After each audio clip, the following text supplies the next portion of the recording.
Okay, as you can see for this week's video blog, I have one of my puppets back. I've got one of my rabbits. I've got 3 different rabbits, and this is one of them. I've got the rabbits with me, the puppet with me, because I want to talk about listening to children, and I mean really listening, not just sort of having their words around your head. I mean actually listening to what they're saying. I also want to talk about listening to parents. I've done videos before about parent and pupil voice, and these are particularly important issues. It's on my mind because I'm going into a school this week to support a child who is trying to get the message across to the school about what she needs to support her, both her learning but also more particularly being in school. It's somebody with autism, and there are aspects of school with which she is struggling, and I'm there to support her as she puts her case to teachers there. So there's a few things. The important thing is to actually give yourself an opportunity to hear what they have to say. We can. One of the things I offer children is a learning. To support my learning, I need a learning support card. It's really simple. It's just got maybe 5 points at the most, just 5 things of what will support my learning, and they will be things like having a colour-coded whiteboard. It might be having, saying my name first, using yellow paper, having a different background to the whiteboard, giving me thinking time. Any of these strategies may be the thing that will support them. Now, I remember having a meeting, a review meeting, going through. I'd done some assessment on a child. We'd worked out that this child had dyslexia, and I was talking to the child and their parent in a meeting, explaining the assessment and what it told us. And so I'm sort of saying, what works for you well in class? Is there anything that you find awkward in class that we could maybe help with? And this child said, yes, when somebody comes up and asks me if I want help, that is the hardest thing. I thought, in what way? They said, because I didn't need help before they came up and asked me, because I was getting on with it. But the minute they asked me, it interrupted my train of thought. And then all my ideas went out of my head, and then I did need help. And they'd have rather have worked independently. So we talked about this, we talked it through, and it wasn't that they didn't want help, but they didn't want to be interrupted. So we came up with a system of a card. So one side was red, one side was green, and if they wanted help, if they were working okay and didn't need help, they had it on the green side. If they wanted help, they'd turn it to the red side. And what we did is we gave everybody these cards so they didn't have to look different. These children didn't want to stand out, so all of them had it. And then when they got planners, we had a page, a double-sided page in the planner, so one side was green and one side was red, pardon me, and you could flick it onto whichever page you wanted. So if you wanted help, you just turned it to the red side. So that was one instance of listening. Then came the next incident of listening about exactly the same thing, with the child who was colourblind and didn't know which sign it was. Well, they're both the same. So we put a tick on the green side to show actually I'm okay, and a cross on the red side, so that, and when we had this put into the planner, we had it with the tick and the cross, so that as well as the colours being very easy for the TA or the teacher to spot, the tick and the cross made it clear to the child which one they were going to have.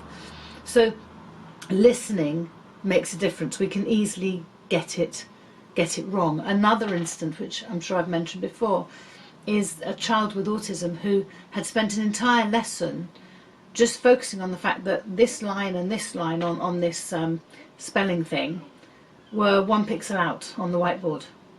I hadn't noticed that. I would never have noticed it, but listening to the child, when I said, oh, what's bothering you? And he said, that's higher than the other one. I'm like, oh, I don't think they are. He said, no, come up to the board. Went up to the board, and it was 1 pixel. Well, that taught me to make sure my pixels were in line for future things that I did on the, my lines were on the same pixel, on the same level of pixel. I don't know how you put that, but you know what I mean. So it's about listening to the child. Part of it is about being approachable. So puppets, hence the puppets, I've used puppets several times. I tend to go for animal puppets because so long as you keep the puppet sort of moving slightly, sort of like little bits of vibration for a puppet, puppet for an animal that might sort of be a bit twitchy, having it maybe cleaning itself. If it's a puppet with a tail, you can swish its tail. I might decide to swish its ears a bit, which gives it a bit more character. Very soft, so the child will engage with the puppet, and then it's our job to listen to what the child is telling the puppet. If the puppet is talking about something that the puppet might be doing wrong, maybe that's what's bothering the child in the child's own life. So we need to think about, find opportunities to really listen to our children when they're not necessarily speaking directly to us, they're doing it through maybe the puppet as a sort of intermediary or something. So the other thing is to make sure that we know our children. So we make assumptions. I've mentioned this one before, a P and a B, P and B. We see them the other way around and we think of it as orientation. It could be a hearing issue. It could be that P, not voiced, B, voiced, made in the same way.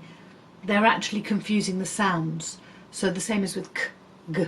Same thing happens. One is voiced, one is unvoiced. So where I had my office when I was Senko at school, it was right near the sort of changing area where kids would just come in and out all the time. The cloakroom, you know, where they would hang up their coats. So as they went past my room, I would always call out, "Oh, hi there," and their name. If they're not responding, and they normally do, it could mean their hearing is down. So that's another way of listening, if you like, not necessarily to the words, but to the response or lack of. So listen to what you don't hear as well as what you do hear. The other thing is about giving them a chance to tell their story, asking the right questions. If we say to a child, when we're doing maybe an Erlin's test where you do the coloured overlays and you're seeing whether it makes a difference and they've got an issue with the black and the white, black print on white page. If you start asking them questions, you know, does this look okay? They don't necessarily know because it is their norm. If they've always had the letters slightly shaky or the letters swirly or the letters jumbling around in order or whatever it happens to be, if that's their norm, they don't know that that's not the norm, if you like. It's not a typical person's way of perceiving the print. So if you're doing an overlay, if they say, "Oh, that's better," and you don't know, you know, you might have started by saying, "What's your favourite colour?" And, you know, pink, and then they choose the pink, you know, is that a coincidence? If they say that's better, if you ask why, don't put ideas into their head, just ask them the question. And if they say, you know, we've had it where children have said, "Because the letters aren't moving anymore," well, then there's clearly been an issue. And then you can take their lead, and then when you try another colour, you can say, "Are they moving more or less with this colour?" You can follow on, but ask them to tell you their story. Okay, so, you know, what's wrong is a bit too vague. You know, has anything happened differently over the weekend? You know, just ask questions that are fairly open. So, you know, what's changed at home? What's changed in your life recently? What's different? Ask an open question, so let them tell the story. Don't make the assumption that we know. We don't always know. And so it's about giving them the confidence, hence the puppets, the sort of the feeling of being comfortable in talking, giving them the opportunities to talk, and then listening to what they say. Okay, because we don't necessarily know what it is that they're experiencing. The same is true of parents. Quite often you'll get a parent who, if you've got, say for example, you've got a girl with autism and the girl behaves perfectly at school, you see nothing wrong, and the parent starts saying, "Oh, I don't know what to do with," and they mention the girl's name. If you know, it's very easy to say, to think, "Oh, you know, bad parenting, no boundaries." It may be that there's a lack of parenting skills. That is a possibility, but it could also be that there is something else going on. So we need to listen when parents tell us that there's something going on at home with the child's behaviour. Just because it's not what we see, there could be a reason for that. So It could be that the child is trying so hard to fit in at school that they're not allowing for any non-typical perfect behaviour, as it were, to happen at school. They want to fit in, they want to get it right, they want to behave, they want to be seen to be a good child at school doing as they're told. And then at home, the effort of that has exhausted them, and then you get the meltdowns and whatever, that maybe defiant behaviour, what appears to be oppositional behaviour, and it could be just that they're safe to do that at home. It could also be that, you know, we've had situations where parents have said to me, maybe a teacher shouts. We've had where a teacher is shouting. The child wouldn't say anything against the teacher to the school, but maybe when the parent says, "What's wrong? Why are you upset?" they'll tell the truth to the parent. So if we listen, and in order to listen to the parent needs to be comfortable in speaking to us. So I'm not necessarily talking about getting puppets out for the parents at this point, but it's about having that open door if you can, but also allowing time for that first meeting with the parent. So I always, if there's a reason to meet with the parent, I clear my diary first for a longer period of time. I have a defined time. I will say, you know, I'm teaching at 3 o'clock or whatever it is, so they know the time that it's going to end, but I will have allowed significant time. I was fortunate in my last school, I was allowed to, you know, I was able to allow up to maybe an hour. But even half an hour, if you've got a long enough time to talk and to get the parent comfortable in talking to you, they're more likely to explain things that are happening, and they'll be able to tell us things that we wouldn't otherwise know, things that are happening at home that are affecting the child. So it's about creating a welcoming environment, you know, offering a cup of tea or coffee or a cold drink, having a box of tissues on the table is really important, because quite often when you're having these conversations with parents, there can be a few tears. If it's about the child having potentially some form of learning need, that can cause a lot of upset. If the parent is at their wit's end with the child's behaviour at home, and all they've ever heard from school is, "Oh, your child is gorgeous, they're always doing as they're told, they're perfect," they're thinking, "Oh gosh, am I going mad? Am I doing something wrong?"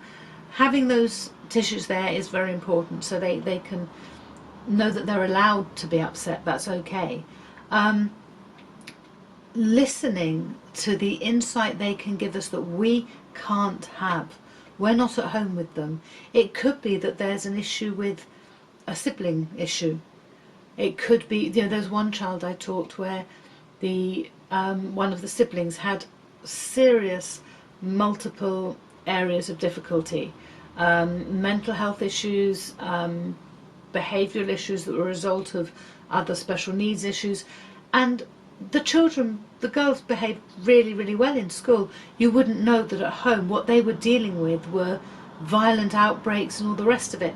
So we need to listen to the parents so we know what it is. So if that child in school is falling asleep, it could be that they haven't actually slept at home.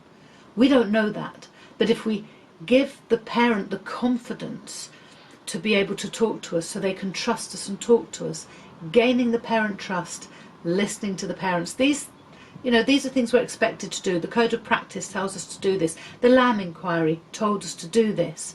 We need to hear what parents say.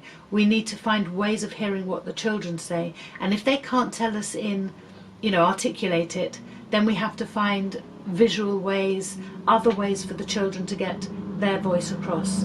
But parent voice and pupil voice really, really matter. They can help us help the child. Thank you.